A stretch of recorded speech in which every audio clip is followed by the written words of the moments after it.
Madame la maire, chers collègues, je profite de cette délibération pour évoquer la politique urbaine menée par l'actuelle majorité.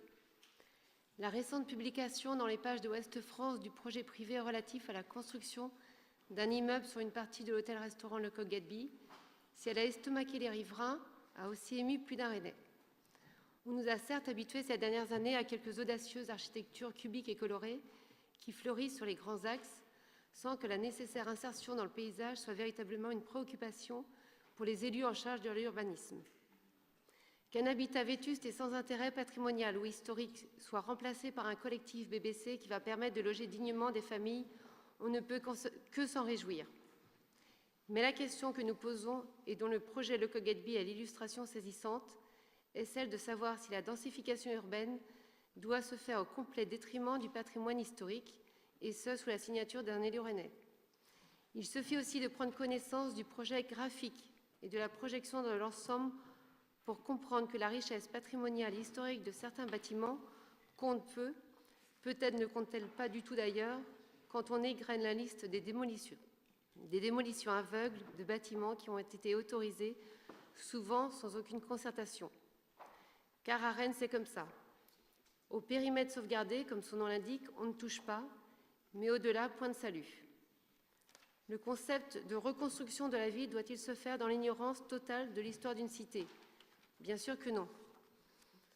Avez-vous conscience des mécontentements provoqués par la disparition accélérée de dizaines de bâtiments qui auraient mérité un autre sort que celui que leur réservent les promoteurs immobiliers?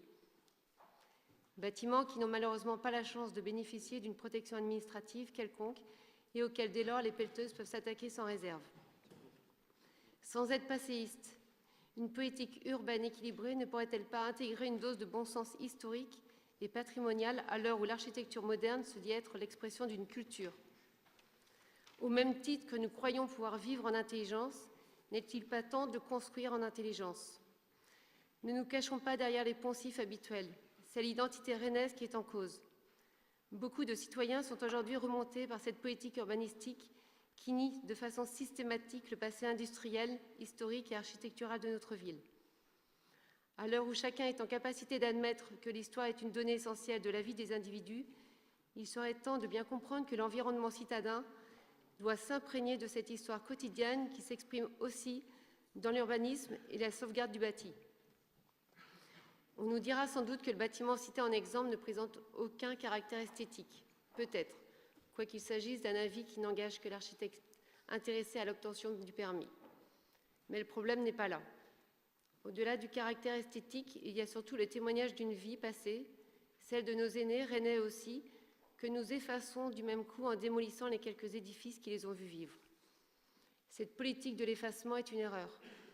Admettons qu'une réflexion plus aboutie de nos architectes sur l'intégration de ces bâtiments à des projets neufs pourrait satisfaire beaucoup de monde. Nous l'appelons de nos vœux. Je vous remercie.